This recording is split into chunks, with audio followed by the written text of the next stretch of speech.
Task list displays all running processes on your system.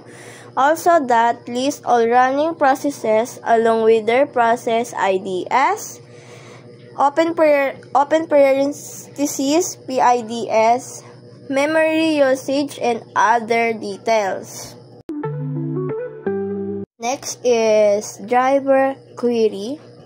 This is list installed drivers and their status, and also the list installed device drivers and their properties.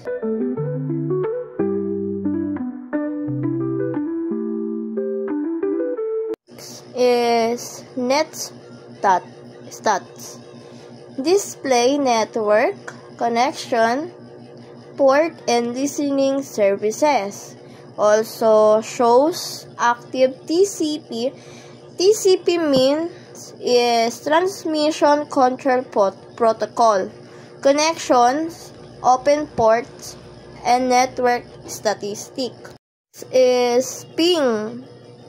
This is where test connectivity to a remote host. Also connectivity to a specified IP address or host name. Dito, mas pinapakita yung mga specified na mga address kung saan nakatira yung may hawak ng apps na inaanuhan mo, ginagamitan mo. So, we change directory to desktop.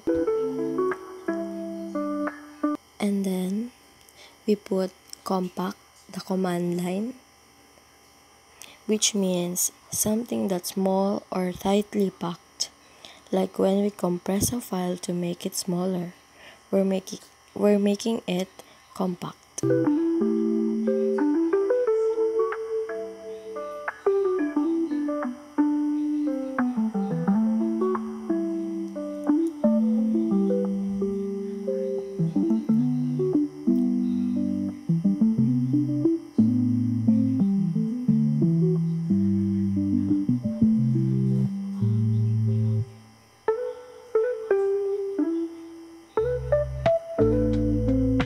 Makikita naman dito kung paano ma-compressed ang isang directories and ma-uncompressed.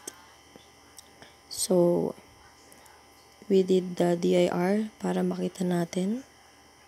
And then, the next command line is type.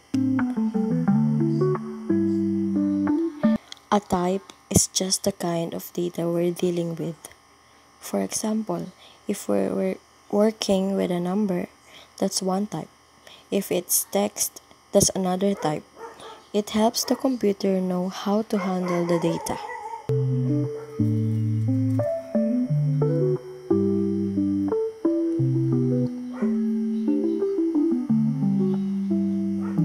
So, the next command line is verify. We can verify it by on and off. So, to verify means to check if something is correct.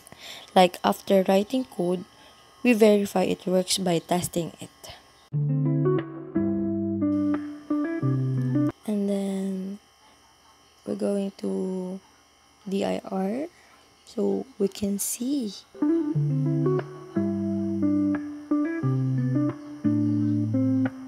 Going to the next command line is ren. This is for short for rename. It's used when we want to change the name of a file. For example, in the command line, we can type ren angelica.txt and space justine.txt. So we can change the name.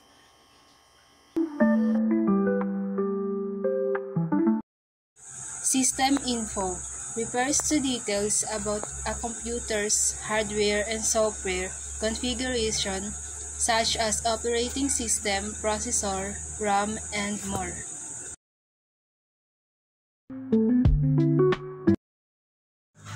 tree. The tree command line utility that displays a directory tree structure, showing the hierarchy of folders and files in graphical format.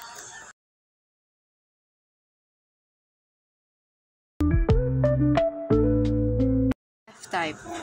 The F-type command is a window command line utility that displays or modifies file type association, which determine which program opens a specific file type.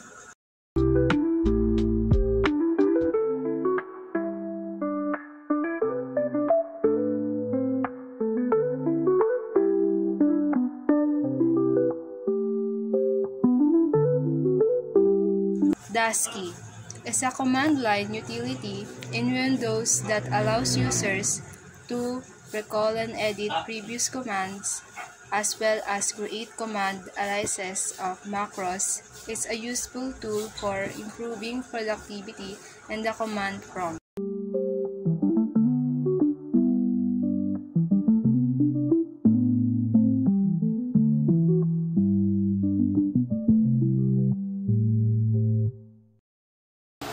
Ang command na ito ay ginagamit para i-encrypt lahat ng files sa folder na copy, kasama na ang mga subfolders. Ibig sabihin ng encryption, ikaw lang bilang current user ang makaka-access ng mga files na yon. Magagamit natin ito kung gusto nating maprotektahan ang mga importanteng files mula sa ibang users.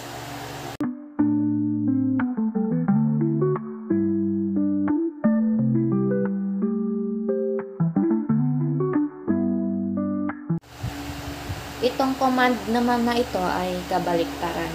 Ito ay ginagamit para i-decrypt o tanggalin ang encryption sa mga files. Kapag ayaw mo na ng encryption o gusto mong i-share ang file sa iba, ito ang command na gagamitin mo para maging accessible muli ang files.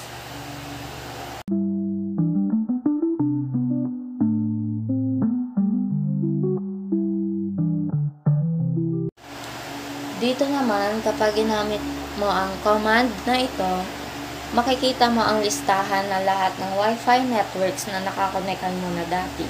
Kapag tinype mo ito sa command prompt, lalabas ang mga saved Wi-Fi names sa system mo. Useful ito kung gusto mong balikan o i-check ang settings ng mga lumang Wi-Fi connections.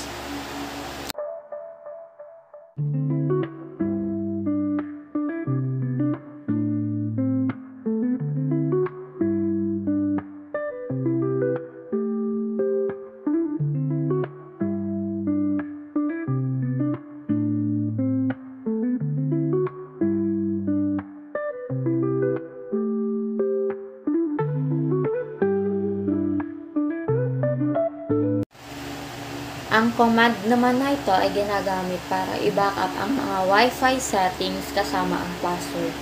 Lalabas ang mga .xml file sa folder na Wi-Fi backup. Dahil may key equals clear, magiging visible ang Wi-Fi password sa file. Magandang gamitin ito kung gusto mong i-save o ilipat ang Wi-Fi sa ibang PC.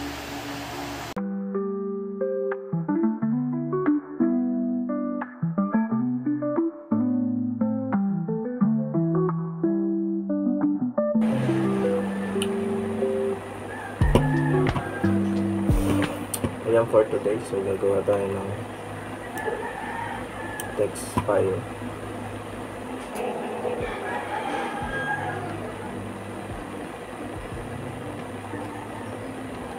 So let's okay.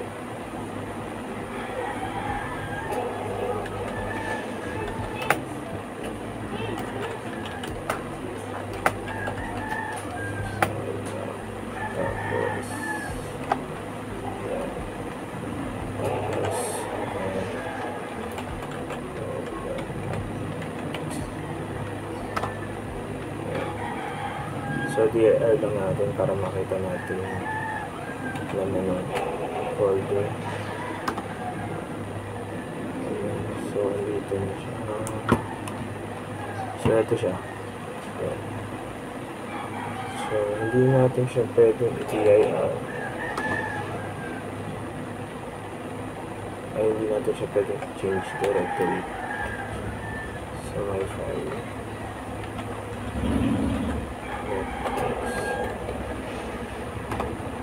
So invalid siya kasi ano lang to eh, text lang talaga siya, so hindi siya folder, so kaya hindi siya hindi tayo makakapasok, pero pwede natin siyang tingnan sa pinang folder natin.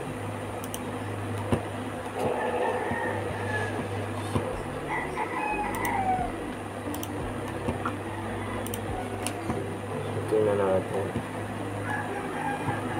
So, ito na siya.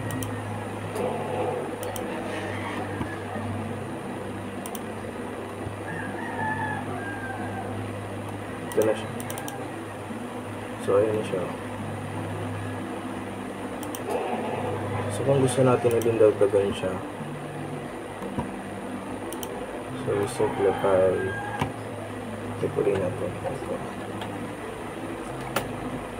Tapos yung gusto ulit natin sabihin, pwede natin sabihin so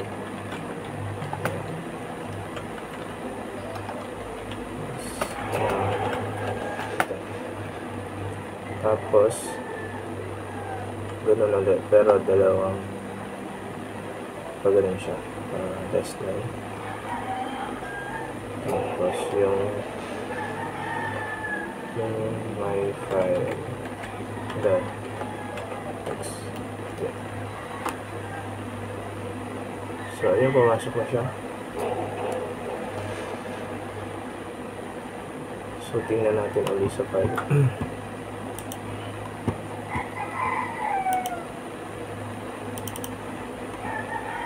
So ayun, ito na yun, yung pangalawa natin sinulat.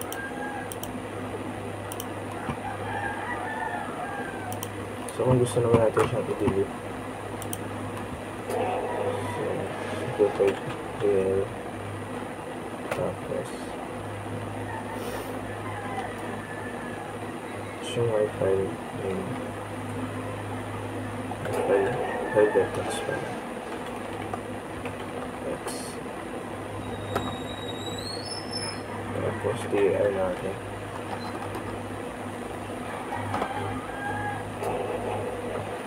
So, wala na siya dito. Mag-dirty na natin sa folder kung wala tayo. So, ayun, wala na siya yung my file.txt. So, ibura na talaga siya.